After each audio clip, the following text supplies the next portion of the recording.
नमस्कार दोस्तों। मैं आज आपको एक बहुत ही सुंदर कथा भगवान श्री कृष्ण और भक्त मीरा की सत्य घटना पर आधारित कहानी सुनाऊंगा।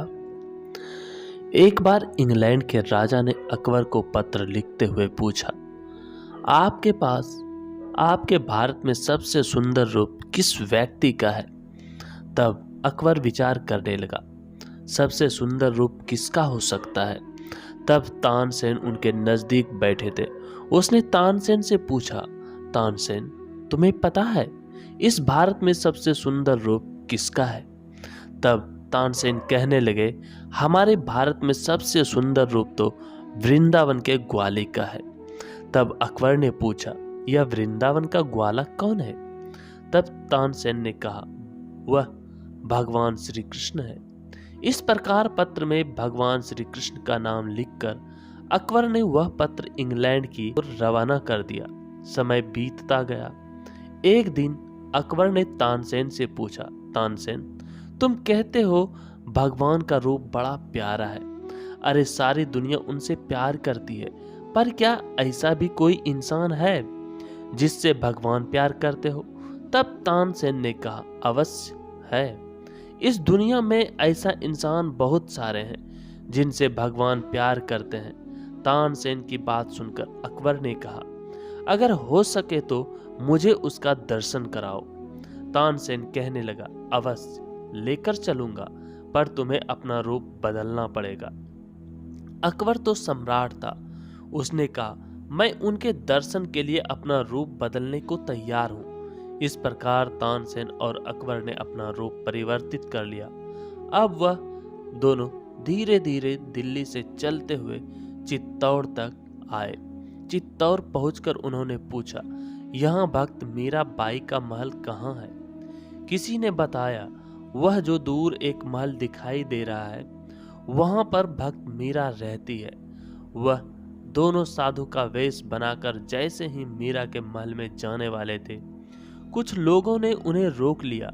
वह कहने लगे, हम भक्त मीरा के दर्शन के लिए बड़े दूर से चलकर आए हैं, हमें उनका दर्शन करना है।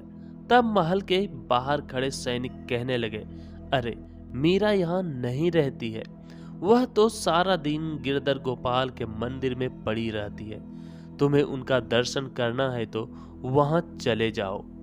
उस सिपाही की बात सुनकर अकबर और तानसेन गिरधर गोपाल के मंदिर में आए। जैसे ही वह मंदिर में जा रहे थे, उन्होंने देखा एक छोर पर बैठी मीरा अपने आंखों से आंसू बहा रही है। उसकी यह विरह व्यवस्था देखकर अकबर दंग रह गया। वह मीरा का तेज देखकर हैरान हो गया। वह सोचने लगा, एक साधारण इंसान में इतना तेज कैसे बच सकता है? पर तानसेन की बात मानकर वह कोने में बैठ गया। थोड़ी देर गुजरी, मीरा के नेत्र खुले। उसने देखा दो साधु मेरे पास आए हैं। बड़े इज्जत मान के साथ मीरा ने उन दोनों महापुरुषों की सेवा की। अकबर तो शांत रहा, पर तानसेन ने कहा, मुझे भजन गाना आता है, क्या मैं आपके गिरधर गोपाल को एक भजन सुना सकता हूँ? तब मीरा ने कहा, अवश्य सुनाइए। तब तानसेन ने एक बड़ा ही सुंदर भजन गाया। उस भजन को सुनकर मीरा और अत्यधिक प्रसन्न हो गए। वह कहने लगे, आप दोनों कुछ समय यहीं विश्राम कीजिए। तब वह कहने लगे, नहीं, अभी तो हमें जाना है, हम पुनः फिर कभी आपके गिरधर गोपाल के दर्शन करने आएंगे। जब वह दोनों जाने वाले थे, तब अकबर के मन में एक विचार आया। उसने अपने गले की महंगी से महंगी मोती की माला उतारकर गिरधर गोपाल को भेंट करने की कोशिश की। तब मीरा कहने लगी, अरे इसकी आवश्यकता नहीं है, मेरे गिरधर गोपाल को सिर्फ भक्ति और प्रेम चाहिए। तुम यह मानिकों को माला अपने साथ वापस लेकर जाओ। तब अकबर जिद करता हुआ कहने लगा, मेरी इच्छा है, मैं ऐसे ही भगवान गिरधर गोपाल के चरणों में भेंट करूं। इस प्रकार वह गिरधर गोपाल को अपनी माला चरणों में भेंट कर वापस चला गया। थोड़ी देर बाद भगत मीरा ने उस माला को सफाई कर भगवान श्री कृष्ण के हाथों में चढ़ा दिया। जब वह माला भगवान श्री कृष्ण के अंगों पर चढ़ी, कहते हैं उसे देखने के लिए बहुत से लोग आने लगे। इतने में मीरा की ननद उदाबाई भी वहां आई। जब उसने वह महंगी मानिकों की माला देखी वह हैरान हो गई। वह सोचने लगी, अवश्य कोई राजा यहाँ पर आया है। हो सकता है मेरी भाभी का किसी राजा के साथ गलत संबंध हो। ऐसा सोचकर वह अपने भाई के पास गई। राणा विक्रम को जाकर बताने लगी, मैंने देखा है अभी अभी कोई व्यक्ति मीरा के गिरधर गोपाल को माला चढ़ाकर गया है। आप जाकर पता लगाओ वह कौन है। अब राणा विक्रम तो वैसे ही मीरा से द्वेष भाव रखता था। वह जल्दी से गिरधर गोपाल के मंदिर में आया और जब उसने वह मोतियों की माला देखी, जैसे ही वह माला के नजदीक जाने वाला था, पहले तो उसने उस माला को खींचने का प्रयास किया, पर अचानक से वह माला टूटकर स्वयं मीरा के नजदीक आकर गिरी। राणा विक्रम इतना मूर्ख था, वह चमत्कार देखने के बाद भी उसका मन भक्ति से भरा नहीं। उसने वह माला मीरा से खींच ली और उसे अपने महल में लेकर आया। जब उसने महल में आकर उस माला को देखा, माला को देखकर हैरान हो गया। उसके हर मोती पर अकबर का नाम लिखा हुआ था। वह मन से क्रोधित होकर सोचने लगा, लगता है हमारे महल की महारानी मीराबाई हमारे दुश्मनों से मिल गई है, इसलिए उसने अकबर की यह माला स्वीकार कर ली है। क्योंकि उस समय राजपूतों और मुगलों का आपस में बड़ा ही युद्ध चलता रहता था। इस हार को देखकर राणा का क्रोध और अधिक बढ़ गया। उसने विचार किया, मैं अब मीरा को यहाँ से भगा दूंगा या तो उसे मारकर समाप्त कर दूंगा, क्योंकि पहले भी उसने बहुत बार प्रयास किए थे मीरा को मारने का। एक बार उसने एक टोकरी में विषधर सांप डालकर भेजा था और उससे कहा था, मीरा को जाकर कहना यह शालिग्राम है। जैसे ही मीरा ने उस टोकरी को खोला, वह विषधर सांप शालिग्राम के रूप में परिवर्तित हो गया। राणा को यह बात पता थी मेरा कोई भी प्रयास सफल नहीं जाएगा, इसलिए उसने बड़ा युक्ति से एक उपाय निकाला। उसने मन में सोचा, जो गिरधर गोपाल है वह मीरा की शक्ति है, क्यों न गिरधर गोपाल की मूर्ति को ही मंदिर से निकालकर नदी में फेंक दिया जाए। जैसे ही वह मूर्ति डूब जाएगी, उसे देखकर मीरा भी अपने प्राणों को नदी में समाप्त कर देगी। ऐसा विचार कर वह क्रोधित हो मीरा के मंदिर में आया और मंदिर में पहुंचते ही उसने गिरधर गोपाल की मूर्ति को अपने हाथों में उठा लिया। पहले तो बहुत प्रयास किया मूर्ति को निकालने का, पर मूर्ति टस से मस नहीं हुई। पर पुनः क्रोधित हो गया। उसने 3-4 सिपाहियों को और लगाया। तब उन्होंने मिलकर उस मूर्ति को मंदिर से निकाल चित्तौड़ के तालाब में फेंक दिया। जैसे ही वह मूर्ति फेंकी गई, मीरा के प्राण तो कंठ में आ गए। बिना भगवान के भक्त कैसे रह सकता था। कहते हैं जिस तालाब में वह मूर्ति फेंकी गई, उसी तालाब में मीरा ने भी छलांग लगा दी। जैसे ही मीरा ने उस तालाब में छलांग लगाई, कहते हैं गिरधर गोपाल की मूर्ति मीरा के हाथों में आ गई। पर अब एक चमत्कार हुआ। वह इतना अलौकिक चमत्कार था जिसके विषय में राणा ने सोचा भी नहीं था। जब मीरा ने चित्तौड़ के तालाब में छलांग लगाई थी, उसे निकलना तो चित्तौड़ के ही तालाब से था, लेकिन वह जाकर निकले वृंदावन की यमुना नदी के अंदर से, जहां पर भगवान श्री कृष्ण का निवास था। जब मीरा ने बाहर निकलकर देखा तो वह हैरान हो गई।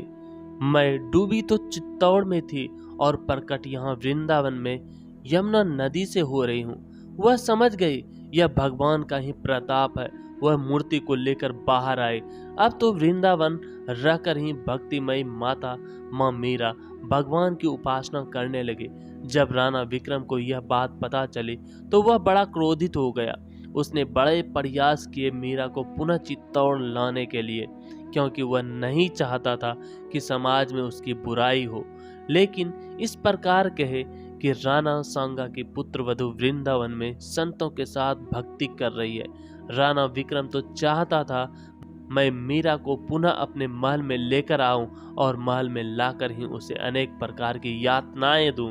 उसका यह प्रयास भी सफल हुआ। वह किसी प्रकार मना कर मीरा को अपने महल में लेकर आई।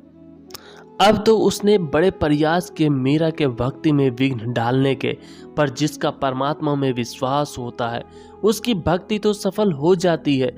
मीरा जब बहुत परेशान हो गई तब उसने भक्त तुलसीदास जी को पत्र लिखकर पूछा, इस स्थान पर रहकर मेरी भक्ति में बड़े विघ्न आते हैं, आप कोई उपाय बताइए जिससे मेरी भक्ति सफल हो सके। तब भक्त तुलसीदास जी ने पत्र लिखकर कहा, जिसको भगवान राम से प्रेम नहीं है ऐसे सगे संबंधियों का त्याग करने में ही भलाई है। श्री तुलसीदास जी महाराज की बात मानकर मीरा अब द्वारिका आ गई। जैसे ही मीरा ने चित्तौड़ का त्याग किया, कहते हैं चित्तौड़ में दुखों का पहाड़ टूट पड़ा। अब तो आए दिन मुगलों की सेनाएं चित्तौड़ पर हमला करने लगी। बहुत लोग व्यतीत हो गए, कईयों के सुहाग उजड़ गए।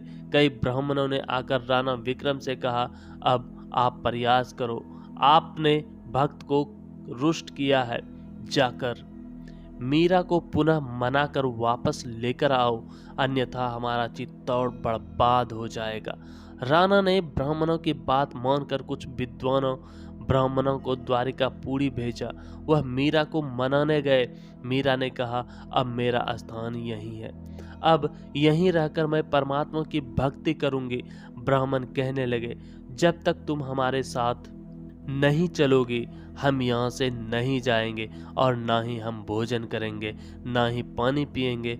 उनकी यह बात मानकर मीरा कहने लगी, मैं अपने परमात्मा से पूछ कर आती हूँ, वह जैसी आज्ञा देंगे मैं वैसा ही करूँगी।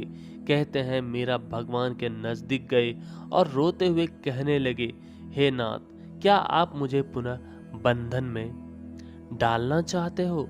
आप नहीं चाहते मैं आपके साथ ही रहूं। अब इन प्राणों का त्याग कर आपके अंदर ही समा जाना है। मेरे ऊपर इतनी कृपा करो, मेरा यह जीवन आपके ऊपर ही सर्वस्व अर्पित हो जाए। मीरा इस प्रकार सच्चे हृदय से परमात्मा को प्रार्थना करने लगी। कहते हैं मीरा सा शरीर भगवान की मूर्ति में समा गई, और जब मीरा का सारा शरीर भगवान की मूर्ति में समा गया, कहते हैं भगवान की मूर्ति से एक चुनरी निकलने लगी। कुछ लोग भागते हुए मंदिर में आए, वह देखकर हैरान हो गए, मीरा कहाँ गायब हो गई। जब उन्होंने भगवान की मूर्ति से चुनरी निकालते हुए देखी, वह सोचने लगे क्या हुआ है, तो मूर्ति से आवाज आई कि भक्त मीरा मेरे अंदर ही समा गई है, अब वह चित्तौड़ नहीं जा सकती है। तुम यह मूर्ति से निकला हुआ चुनरी का टुकड़ा ही चित्तौड़ जाकर रखो, तुम्हारे सारे उपद्रव शांत हो जाएंगे। भगवान की बात मानकर वह भक्त चुनरी का टुकड़ा चित्तौड़ लेकर आए। कहते हैं जब भक्त मीरा की चुनरी का टुकड़ा चित्तौड़ लेकर आए, चित्तौड़ में रहने वाले सारे व्यक्तियों के दुख शांत हो गए। तो अपने भक्तों को परमात्मा ने अपने अंदर ही समाहित कर लिया। तो जो सच्चे भक्त होते हैं वह परमात्मा से दूर कभी नहीं जाते। तानसेन ने जब यह सारी बात अकबर को बताई, अकबर भी सुनकर हैरान हो गया कि भगवान की मूर्ति में ही मीरा का समावेश हो गया। दोस्तों, अगर सच्चे मन और विश्वास के साथ भक्ति करी जाए तो भगवान स्वयं प्रकट हो जाते हैं। जय श्री कृष्ण दोस्तों, राधे राधे।